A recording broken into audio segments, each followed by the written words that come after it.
Crossovers. Crud. Oh no, he's hot. Gary. Valid. Well, folks, it happened. Fionna and Cake is over, and I'm gonna rewatch this show for the rest of my life. Like, I am in awe of this whole thing. All it's managed to achieve, what it's done for these characters, and I say that even though the finale didn't emotionally destroy me as much as I thought it would. But to explain my complicated but mostly happy thoughts on the finale, we gotta break it down. A new, heartfelt song inspired by our love.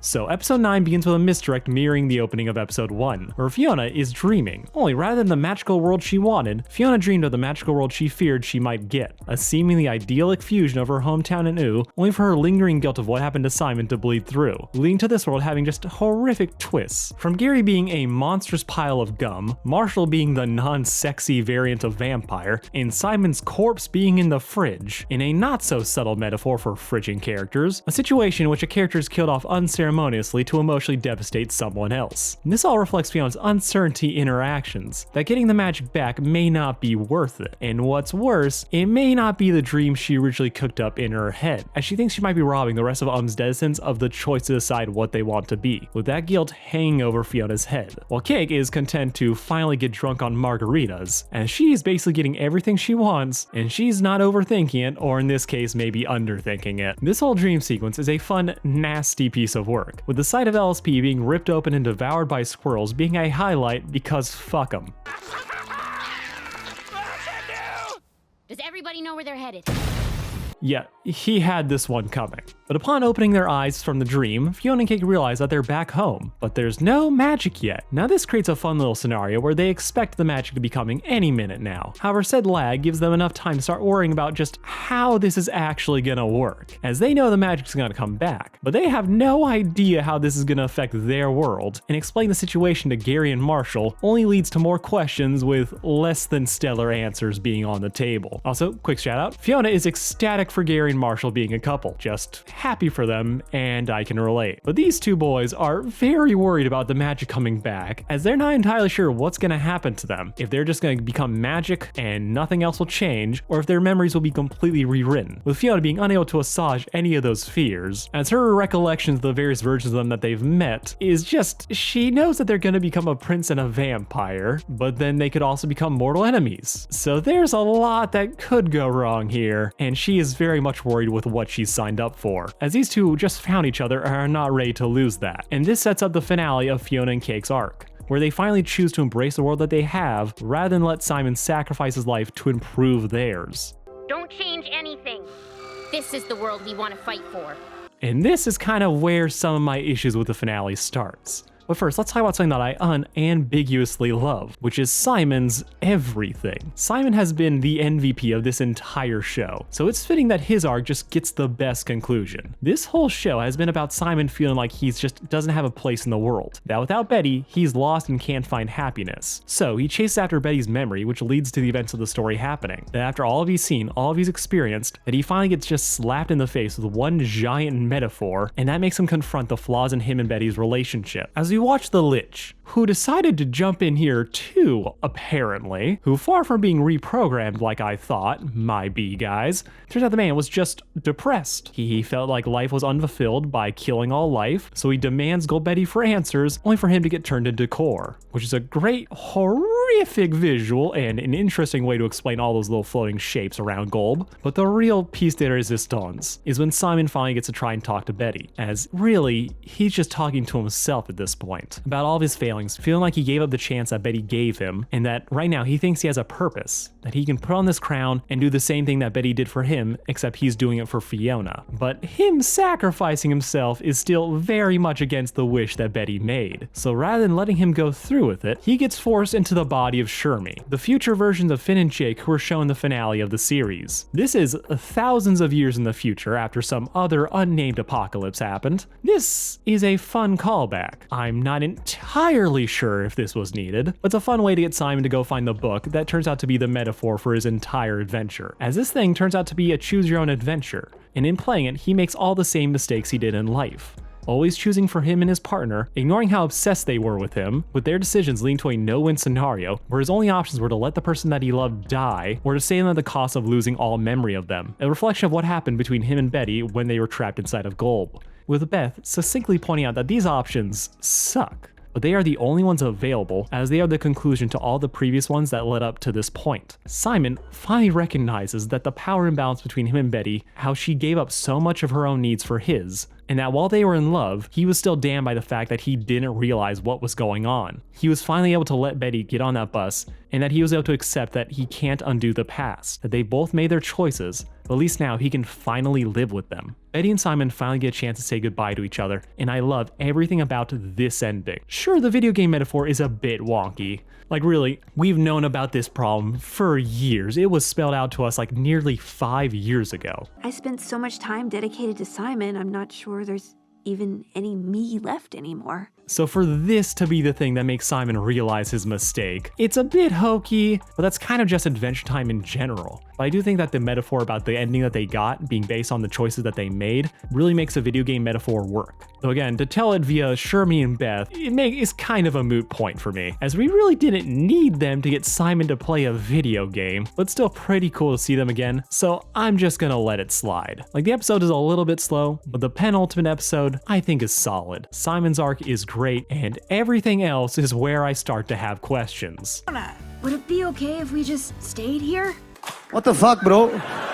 Okay, I'm just gonna get my biggest point of contention for this finale out of the way, damn me in the comments, but I'm not in love with how they executed Fionna and Cake's arc. I think it's solid and they got to where they needed to go with this one, but how they execute it just feels a little bit weird to me. As to make the comparison, Simon's final arc here is perfect. It's a slow, thoughtful metaphor where he's forced to confront the choices he and Betty made, including in him finally letting her go and for him to start choosing to live. But in contrast, Fiona's arc ends with the narrative equivalent of the story pulling out a gun and threatening to shoot them if they don't start appreciating what they have. Like yeah, it's really easy to appreciate the world that you have when it's being ripped away from you.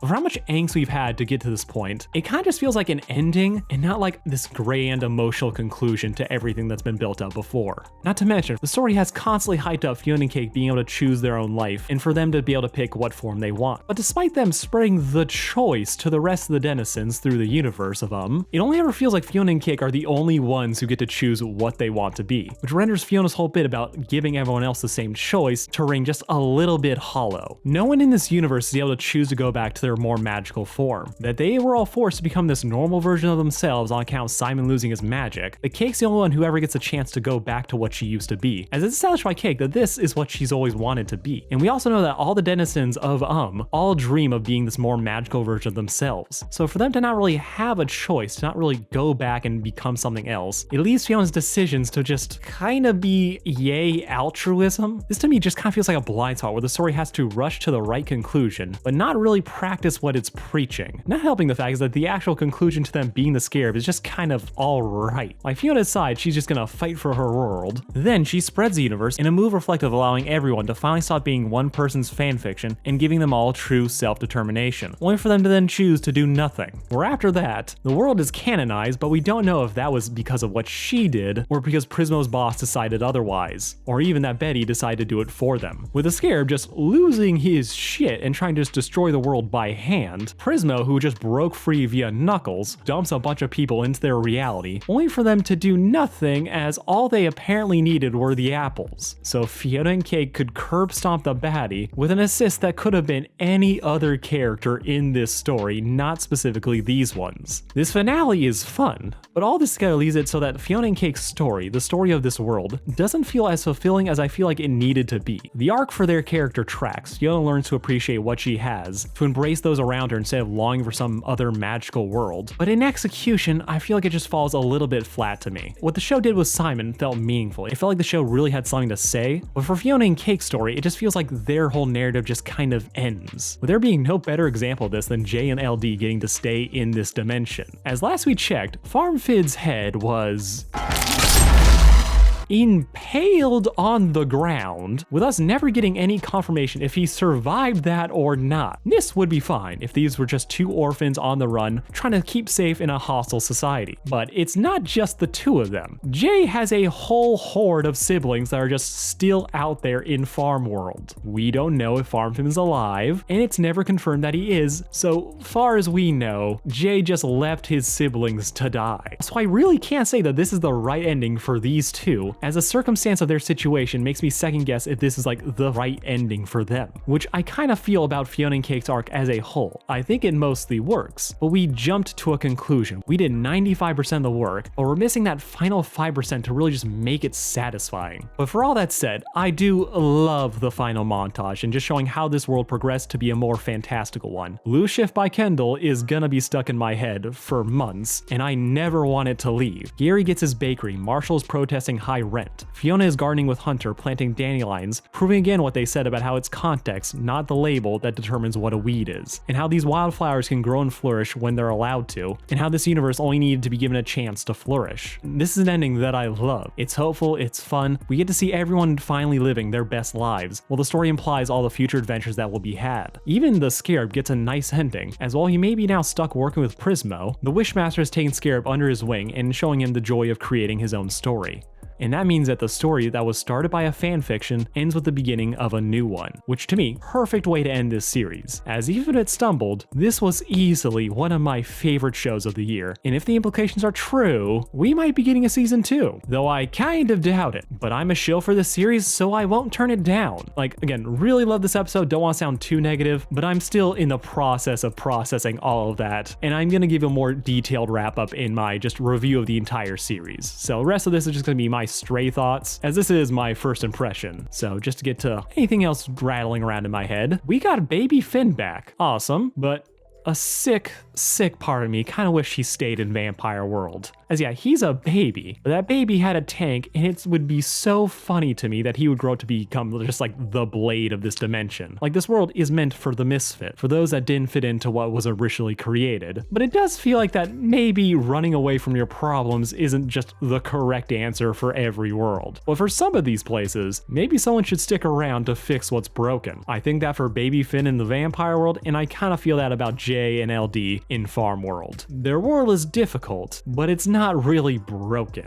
Also, I really love that we got more of Hunter in this finale, as they help the gang catch all the mini scarabs, slipping naturally into the friend group, while also getting to complete the dandelion metaphor, which to me is a very positive sign, because shut up. Plus we got a real look at Hunter Wizard in Fiona's dream sequence, which nice touch. I'm also a little bit disappointed we never got to see Prismo and Scarab's boss. We're not really sure what canonized universe, whether it was Fiona's wish being granted, if it was something done by Betty, or just the consequence of everyone getting just a small piece of the universe, or just an official decision by the boss. I would have liked just a little bit of confirmation, as nice moment, great and all, but my mechanic brain is just wondering, okay, what actually happened here? I think the story works without it, but like Farm Finn, I would like some clarity. Also, the book guns were hilarious, though them being in the Turtle Princess's old library did remind me that we never really got to see the Ice Thing or have Simon interact with the Ice Thing in this entire miniseries. Or more importantly, we never got to see Simon really talk to Marceline. Again, not a deal breaker, but that was just something that my soul was craving, even if it didn't completely serve the plot. In a fun Easter egg, I'm pretty sure the little Fionna fan was the one who wrote the gun book that Simon would read in the future. Also, why is Simon naked inside of Shermie's head? Like, damn, I get it. Fionna isn't the only one with cake, but my man,